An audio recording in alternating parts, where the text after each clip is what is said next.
Hello everyone, welcome to my channel. आज हम class 10 स्पर्श बुक के आत्मत्राण कविता को पढ़ेंगे।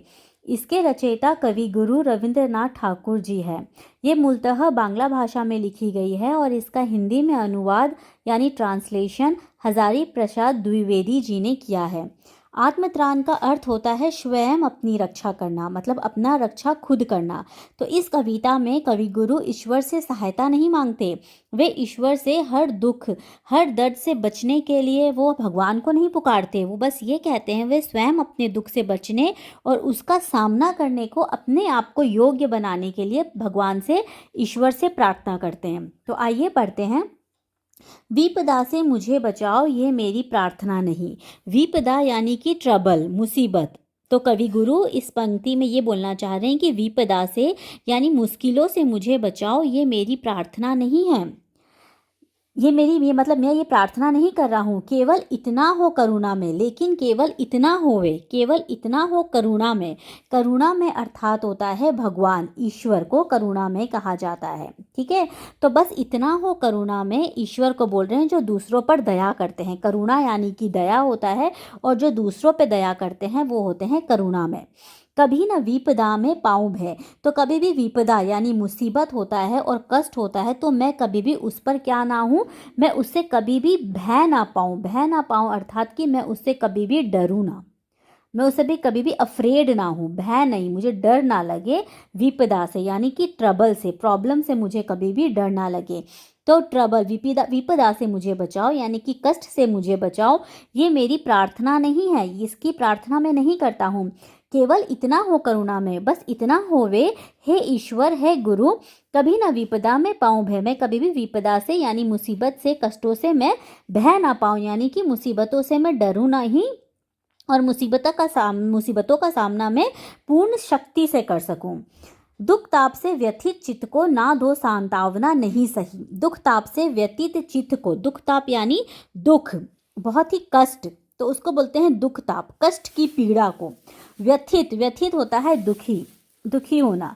चित्त को, चित्त यानी कि मन को ना दो सांत्वना, सांत्वना मतलब कंसोल, कंसोल मत करो, तसल्ली मत दो तो नहीं सही, पर इतना होवे करुणा में, लेकिन इतना कर दो करुणा में, दया करने वाले, कि दुख को मैं कर सकूं सदा जय।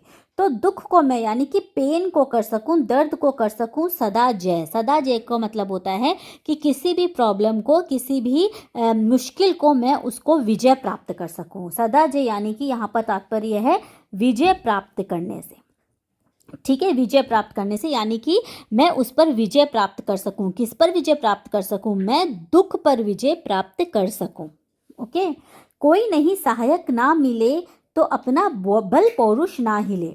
तो कोई नहीं सहायक ना मिले मतलब कोई कहीं सहायक ना मिले। तो कोई कहीं सहायक ना मिले से मतलब होता है कि मुझे कोई भी मदद करने वाला ना मिले तो ना सही, मतलब कोई मुझे हेल्प ना करे तो भी ना सही, तभी भी अपना बल पौरुष ना हिले। बल पौरुष से मतलब है अपना बल यानी कि अपनी शक्ति, अपनी शक्ति, पौरुष यानी अपना पराक्रम, मेरा पराक्रम, मेरी शक्ति कभी भी ना हिले, मतलब वो कभी भी डगमगाए नहीं। तो चाहे मुझे कोई सहायता करने वाला सहायक ना मिले, परंतु हे ईश्वर, परंतु हे करुणा निधि, हे करुणा में मुझ पर इतनी कृपा कर दो कि मेरी शक्ति, मेरा पुरुषार्थ ना डगमगाए। तो इसमें कवि गुरु रविंद्रनाथ ठाकुर जी ईश्वर से क्या प्रार्थना कर रहे हैं? वो ये प्रार्थना कर रहे हैं कि उनका आत्मविश्वास यानी उनका सेल्फ कॉन्फिडेंस सदैव कायम रहे, हमेशा बने रहे। हानि उठानी पड़े जगत में, लाभ अगर वंचना रही। हानि मतलब लॉस, ठीक है, जगत में मतलब ये वर्ल्ड में अगर मुझे लॉस उठाना पड़े और लाभ अगर वंचना रही, लाभ यानी कि प्रॉफिट, फायदा, वंचना यानी कि ना मिलना, अगर मुझे इस दुनिया में खाली धोखा खाना पड़े, हानि उठानी पड़ी, खाली धोखा खाना पड़े, ठीक है, भले ही कोई मुझे लाभ प्राप्त ना हो, मतलब कोई प्रॉफिट ना हो, मुझे धोखा ही खाना पड़े, तो भी मन में ना मानू छे, तो भी मन में ना मानू छे से कवि गुरु रविंद्रनाथ ठाकुर जी का मतलब है तब भी मेरा मन कभी दुखी ना हो। कभी भी मेरे मन की शक्ति का क्षय ना हो, मतलब शक्ति का नाश ना हो, मन की शक्ति का। अर्थात वो करुणा में से ये प्रार्थना कर रहे हैं कि मुझे मन की शक्ति दो तथा हर समय पुरुषार्थ बनाए रखे, मतलब कि हर समय मुझे ऐसा बल पौरुष दे, मुझे ऐसा पराक्रम दे, ऐसी शक्ति दे कि हर दुख ताप को, हर मुसीबतों को का मैं सामना कर सकूं, हर संकट का मैं सामना कर सकूं। और अगर मुझे लाभ भी उठानी पड़े तो मैं उसे लाभ ना समझूं, सॉरी, अगर मुझे हानि भी उठानी पड़ी तो मैं उसे हानि ना समझूं, और मुझे अगर कोई लाभ भी ना मिले तो मैं उस लाभ के को भी मैं ऐसा सोचूं कि कोई बात नहीं है, ठीक है। मन से ना हारूं, मन से ना मानूं, 6। ओके। मेरा त्राण करो अनुदीन तुम, ये मेरी प्रार्थना नहीं, बस इतना होवे करुणा में, तरने की हो शक्ति अनामे। तो मेरा त्राण, त्राण मतलब क्या होता है? रक्षण, रक्षा करना, किसी चीज से बचाना, ठीक है। तो बोल रहे हैं कि मेरा त्राण करो, यानी कि भय से छुटकारा करवाओ मुझे। अनुदीन, अनुदीन का मतलब होता है रोज, प्रतिदिन, डेली। ओके। तो डेली मुझे मेरी रक्षा करो भगवान, मुझे बचा के रखो भगवान, ये मेरी प्रार्थना नहीं है आपसे। बस लेकिन इतना होवे, बस इतना होवे करुणा में, तरने की हो शक्ति अनामे। तरने का मतलब क्या है यहाँ पर? तरने का मतलब है पार लगने का, मतलब कि मैं मुसीबतों का से पार लग जाऊं, ठीक है। की हो शक्ति अनामे, शक्ति यानी कि मेरे अंदर में इतनी ताकत हो कि मैं उस भय से, अनामे यानी कि बिना कोई रोग मुक्त, मतलब स्वस्थ। देखिए, इंसान जब स्वस्थ रहता है ना तो वो हर मुसीबत, हर मुश्किल से पार पाने की शक्ति उसमें आ जाती है। तो इसीलिए वो भगवान से ये प्रार्थना कर रहे हैं कि मुझे हर रोज़ बचा के रखने, मुझे हर रोज़ मेरी रक्षा करने के लिए मैं आपसे प्रार्थना नहीं कर रहा हूँ, लेकिन इतना होवे करुणा में कि उस दुख से, उस दर्द से मैं पार पाने के लिए मुझे स्वस्थ रखना, कि मैं इस जीवन में, इस जीवन का जो मेरी जो साइकिल है ना, मतलब मैं जो इस जीवन में जी रहा हूँ, तो उसको मैं स्वस्थ रहकर पार कर सकूँ, स्वस्थ रह के उसको तार कर सकूँ, पार कर सकूँ, तरण कर सकूँ, ठीक है। ओके। मेरा भार अगर लघु कर कर ना दो सांत्वना नहीं सही, केवल इतना रखना अनुनय, वहन कर सकूं इसको निर्भय।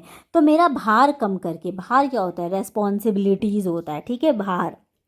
ओके। तो बोल रहे मेरा भार अगर लघु करके, लघु यानी छोटा है, स्मॉल करके, ना दो सांत्वना नहीं सही, मेरा भार को, मेरा जो रेस्पॉन्सिबिलिटी है उसको कम कर कर मुझे सांत्वना मत दो, ना सही, उसको कम भी मत करो, लेकिन इतना रखना अनुनय, इतना रखना अनुनय, अनुनय का मतलब होता है प्रार्थना, प्रार्थना। ओके। बस इतना करना, मेरी इतनी प्रार्थना है, वहन कर सकूं इसको निर्भय, वहन कर सकूं इसको निर्भय, मतलब कि मैं इसको पार कर सकूं, इसका सामना कर सकूं। वहन करना मतलब इसका सामना कर सकूं, निर्भय मतलब इसका भार उठा सकूं, वहन मतलब भार उठा सकूं, इसको निर्भय, बिना डर के। निर्भय यानी कि बिना डर के, बिना डर के मैं रेस्पॉन्सिबिलिटी को उठा पाऊँ। अगर रेस्पॉन्सिबिलिटी कितना भी बड़ा है, मेरा भार कितना भी बड़ा क्यों ना हो, लेकिन मैं इसको, रेस्पॉन्सिबिलिटी को मैं फेस कर सकूं बिना डर के, निर्भय होकर। ओके।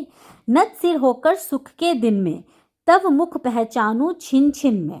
नत सिर होकर मतलब होता है मस्तक झुकाकर, सर झुकाकर, सिर झुकाकर, होकर सुख के दिन में, मतलब कवि गुरु यहाँ पर ईश्वर से ये बोल रहे हैं कि मैं आपको सुख के दिन पे भी याद रखूं। तब मुख पहचानूं छिन छिन में, छिन छिन मतलब छन छन। तो कवि गुरु यहाँ पर ये कह रहे हैं कि मुझे इतनी शक्ति दे दो कि सुख के दिन में भी मैं अपना सिर झुकाकर छन छन आपको पहचानता रहूं, मतलब क्षण क्षण यानी कि मिनट मिनट, हर पल मैं आपको पहचानता रहूं। दुख रात्रि में करे वंचना मेरी, जिस दिन निखिल मही। दुख यात्री यानी होता है दुख की रात्रि, जो रात्रि दुख के होते, कष्ट से भरी रात में करे वंचना, वंचना यानी धोखा कोई दे दे मुझे। मेरी जिस दिन निखिल मही, निखिल मतलब पूरा, संपूर्ण, संपूर्ण, मही मतलब धरती, अगर संपूर्ण धरती भी मुझे धोखा दे दे और मेरे मेरे जीवन में दुख रात्रि आ जाए, दुख भरी रात आ जाए, उस दिन भी ऐसा हो करुणा में। तो कवि गुरु कह रहे हैं कि उस दिन भी है प्रभु ऐसा हो, हे दया करने वाले ऐसा हो तुम पर ना करूं मैं कुछ भी संशय, तुम पर करूं नहीं कुछ संशय। मतलब अगर मुझे भले ही कोई लाभ ना हो, भले ही मुझे हानि उठानी पड़े, भले ही पूरी संसार मुझे धोखा दे दे, संपूर्ण पृथ्वी मुझे धोखा दे दे, अर्थात भले संपूर्ण संसार मुझे दुत्कार दे, ऐसी विपरीत परिस्थितियों में भी हे ईश्वर, हे करुणा में, मैं आप पर संदेह ना करूं, मुझे इतनी शक्ति भर दे। मैं ईश्वर पे कभी भी डाउट ना करूं कि हे भगवान ऐसा कैसे हो गया, है ना। तो मैं संदेह ना करूं ईश्वर पर कभी भी, मुझे इतनी शक्ति प्रदान कर दे, ऐसा कह रहे हैं कवि गुरु रविंद्रनाथ ठाकुर जी। ये बहुत ही खूबसूरत कविता है और इसका अनुवाद हजारी प्रसाद द्विवेदी जी ने किया है। आई होप आपको ये पसंद आया होगा। पसंद आया तो लाइक करिए, चैनल में नए तो सब्सक्राइब करिए। Thank you so much for watching.